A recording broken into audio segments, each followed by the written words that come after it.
Here's a segment from a recent Gun Talk radio episode. You can listen to all the Gun Talk radio podcasts however you tune in, or check out guntalk.com for more. You need to get training? Boy, are you in the right place, let me tell you, because we got an awful lot of people in a lot of states now where you don't even have to get a permit, you don't have to take a class, you don't have to do anything, and it's legal for you to carry a gun concealed for your own protection. And while I've always said it's a good idea to get training, I also don't believe it's government's responsibility or their right. I don't even think they have the power to require you to do any of that. I think it is a violation of the Second Amendment.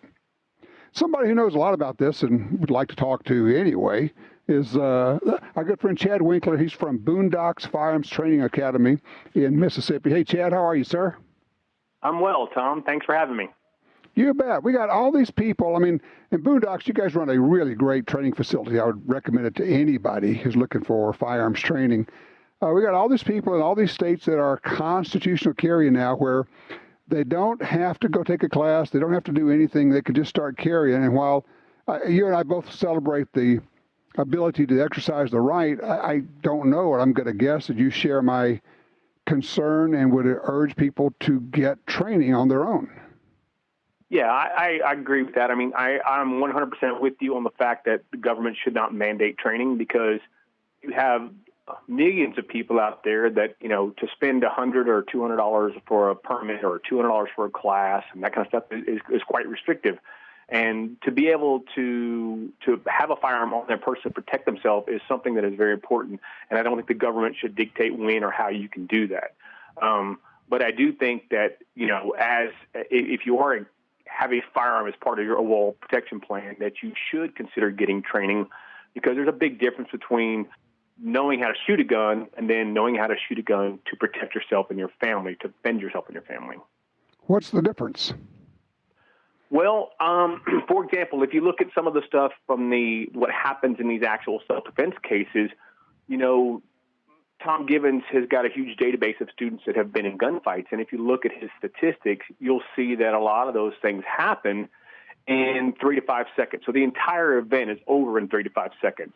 I know you've been to gun site. They have a kind of a thing they say after their 250 class. If you're more than 2 seconds away from getting your hands on your gun, you've missed the point of the class. So let's say your firearm is on you or it's close to you and it takes you 2 seconds to get to the gun. Well, if the whole event is over in 3 to 5 seconds, that means you're going to be shooting 4 or 5 rounds in a second. And a lot of people don't actually practice shooting at that speed.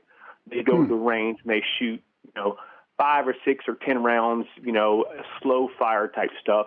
And they don't practice shooting at that accelerated speed. And that's something that you really got to practice to know exactly, one, can you hit it? Because if you don't hit the target, you can't stop the threat. And also, if you miss the target, you may be, you know, legally liable for those misses that are going to impact somewhere. Right. I mean, the bullets are going to go somewhere. They're going to hit something, and you're responsible for everything that they do. Back to your deal, and I know that you've been practicing a lot, and you not only are you a trainer, but you are actually a student of trainers. You take classes all the time. Why is that? Well, you know, because it's a chance for me to learn something, and, you know, I will say I'll learn every time I take a class. I learn something. Maybe it's a new revelation where the light bulb just came on that I have been missing my entire life, or maybe it's a new way to explain something to potential students that I'm going to be in front of down the road. So somebody explained something to me in one way, and I was like, you know, I've never thought about it that way. That makes perfect sense. And then that light bulb goes on for somebody else, just like it went on for me. So I'm a big proponent of that. I think that's one of the things that Boondocks is really good at is bringing these instructors in, and the instructors there are learning from those folks too. They're investing in their selves, and that's a mark of a good instructor, someone that's continued to invest in themselves. I'm thinking about, you know, and you're doing Appendix carry, if I remember right. Yeah, I just switched over not too long ago. Yeah. Right, and you know, and I think. I'm going to give it up and just say I think it probably is definitely faster. Did you find it to be faster? Yes, I found it to be faster, about a quarter second. I mean, in the draw process, about a quarter second. But what I also found is that it's much more, a lot less movement and much more efficient. So if you've done any force-on-force training in the past, you know that movement draws your attention. You know, you catch something out of peripheral vision. So if it gives me a lot less movement. So it means that if I did have to draw and shoot, that maybe the bad guy's not going to notice me as much because they can't pick up that movement. Yeah, it doesn't telegraph. So you could actually have like your hands folded right over your belt buckle, and you're actually putting your hands right on top of your gun, and just with a little bit of movement, before anybody knows what's happened, you have your gun out and you're ready to go. That's right. And, you know, it's more efficient. It's faster. It took me a while. You know, I just put a thing out on the blog about switching to Appendix. It took me a while to overcome the muzzle direction aspect of that. So I know you've been talking about this in the past. But after a while, it becomes comfortable. It took me about 2 weeks to really transition where I felt comfortable with that. And then a couple of weeks ago, I went to church and I decided I was going to tuck in my shirt and wear a belt and all that kind of stuff. So I switched over back to strong side about the 4 o'clock position, and it was just uncomfortable. And I was like, okay, so I've officially need to switch now. So. You know, and you mentioned something about shooting fast, and I think that's a term we use. And if you haven't been to a class, if you haven't seen somebody shooting quickly or fast, you really don't know what we're talking about. I mean, it's like somebody at the range says, "Oh, I shoot fast." I mean, it's bang, bang, bang, bang, bang, about that speed. And you and I are looking at it and going, "No, you don't understand." It's like, you know, when it goes off, it's like pop, pop, pop, pop, pop. I mean, literally that fast, right?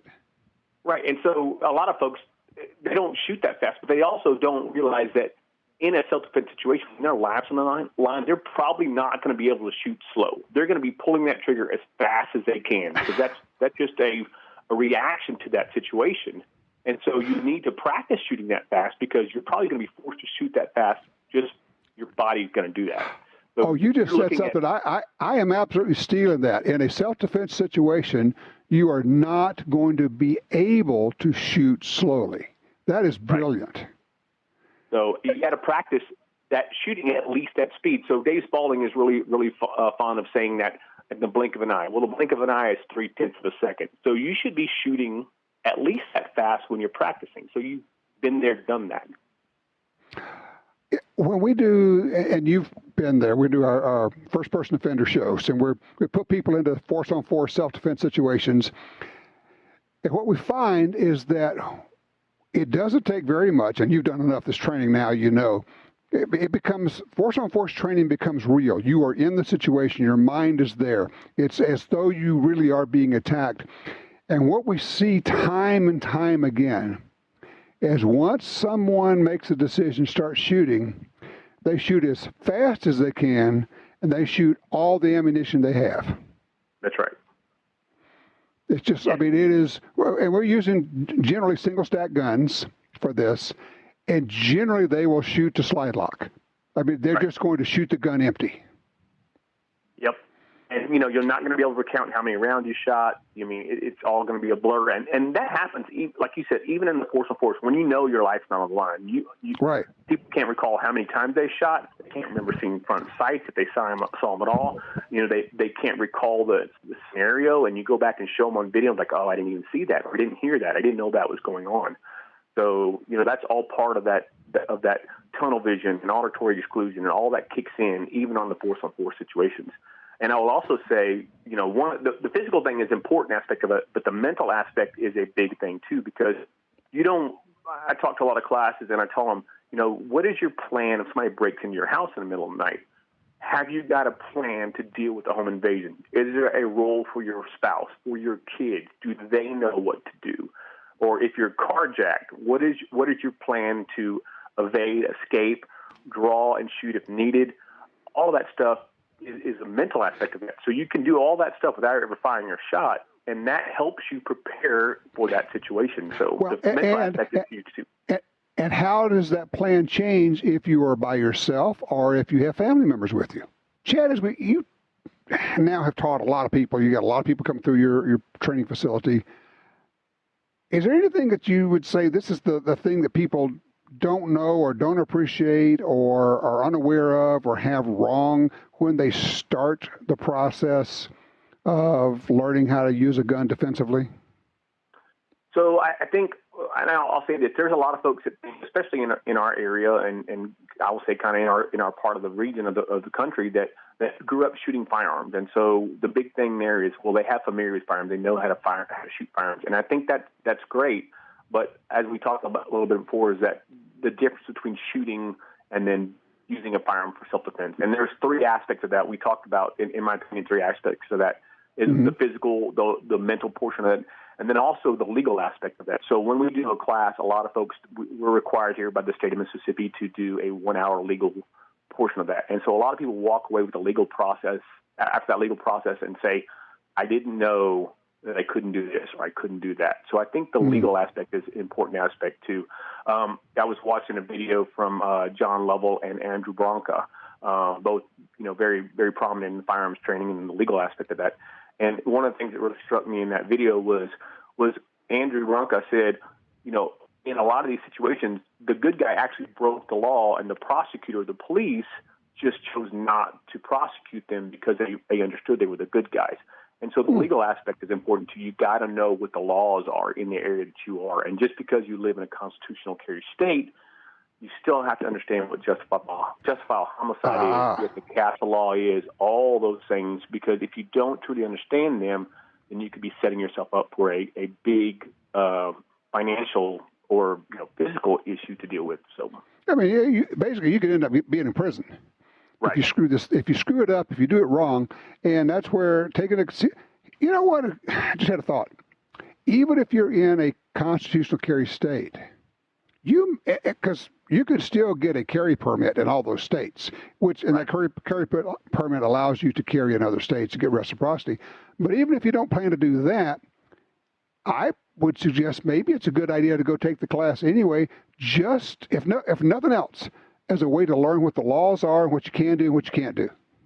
Right, exactly, because that's one of the biggest challenges is trying to get folks to understand. Because what happens is you'll see a news story on TV, and the news story said, "Well, this happened and this happened, and the homeowner or something did this to protect themselves," and it all comes out good. There's no charges filed against them, but in that case, there may have been things they did that were not legal, or at least borderline not legal. But when you see the news story, everybody's like, "Oh, well, that worked out for them, so it's okay." A great example of that is a guy came in, robbed his place, and then the homeowner goes and chases him down the street and shoots him in the back as he's running away. The prosecutor may choose to not prosecute, but another prosecutor may choose to send you to prison. Right. Yes, and so that's a dangerous thing if you take your legal cues from what you see on news stories. Right. One of the things you do at Boondocks is I find interesting is you obviously have very good instructors. You're a very good instructor, but you also bring in instructors from all over the country, whether it's Tom Givens or Masada Ayub or Dave Spalding. I think Dave may have just retired, stopped for that, which I hate because he's really, really good. But why do you do that? What's the benefit of having other instructors come in?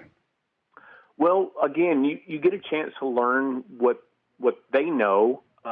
And you also get a chance to, broaden the people that come into the facility. So, Masada Ayub comes in. Well, they bring in people from all over the South. And, you want somebody to say, hey, I came to Boondocks. If I'm looking to send somebody to a class, I can send them over to Boondocks. And I know that the guys over there, I've trained with them. I've seen them on the class. I know that my wife or my mother or my sister or my daughter is going to get great training if they go there. So it's kind of a two-edged sword there. One, we like to bring them in because we learn stuff, but also it gives those guys that are in the training world that are taking these advanced classes a place to send somebody to that's going to be that they know they're going to get quality training. These days, people are always, they're shopping for guns. That's the first question they always want to ask. It's not about training. It's what gun do I need to buy? We're kind of lucky right now because we have so many really, really good guns. Do you have any, you could name names, but if you want to just go categories, when somebody's thinking about actually carrying a gun on his or her person, is there a category of gun you like to kind of direct them to these days? Usually, if you're going to carry the gun on, they try to go for the smallest one. And I say that's great for carry options, but it's not great for learning on. It's much easier to learn on a mid-size or a full-size gun, and then take those skills and transfer those over to a smaller gun than it is to vice versa. So if you go shoot a small gun a lot, you're going to, one, not enjoy it, and two, you may be developing bad habits going to carry over to the bigger gun. So shooting a mid-size or full-size gun starting off with is in my opinion, better. Good idea. So I always say stick with the name brands. You're going to get good backing from them. You're going to find holster options. You're going to find accessories. So, if you look at some of this, what everybody's carrying out there, they're doing classes, as long as it's a name brand, good quality gun, and it's going to go bang every time you pull the trigger, then it doesn't really matter which gun you're carrying. It's going to be something that you shoot and carry with you. And I would also suggest be careful about online sources. Choose them carefully. People want you to go trick out your gun and do all kind of cool mods and everything else and put bling on it. These guns are pretty darn good as they come from the factory, and there would have to be a real compelling reason to start making some changes. When you start hollowing things out and lightning slides and doing stuff like that, you're going, okay, you're kind of moving into the competition world, and maybe that's not what you want to be doing in your carry gun. That's right. The number one issue we see with guns is guns that have been modified from the original factory. That's a number one issue we see. They put a trigger in it, or they've messed with the slides, the slide springs, and that kind of stuff. So those tend to have issues pretty quickly. So the stock gun is great. Masada Hughes is pretty famous for saying just keep your stock trigger in there. Don't go really lightening your trigger pull up. If you're having problems with your action, it's probably not your gun. So it's probably your fundamentals or techniques. So. Yeah, it's the nut that's holding the gun. Yeah, I get it. That's right. It's exactly right. Well, Chad, I appreciate your time, sir, and I appreciate what you do. And if you would tell people not only about where they can find out about Boondocks, but also your blog. Is that on the same website? Yeah, boondocksfta.com, the blog spot is there as well. So real quick, also I want to mention, I also work with the United States Concealed Carry Association. If you're a member of that organization, they have a great online program that you can actually do some of this mental and physical training and a lot of legal information in there. So I encourage you, if you're a member of that, to take advantage of that stuff, because you don't even you're already paying for it in your membership. Go out there and take advantage of these online classes. One they just released a couple of weeks ago was with Steve Tarani, and it's one I've been working through. So excellent resources for you to go out there and look at that information and be a little bit prepared. And to find that, it's usconcealcarry.com, right? That's right. Mm-hmm. There you go. Chad, thank you so much. I appreciate it. Yeah, anytime you get to do anything with Steve Tarani, you're learning, because, man, been there, done that, and really good instructor.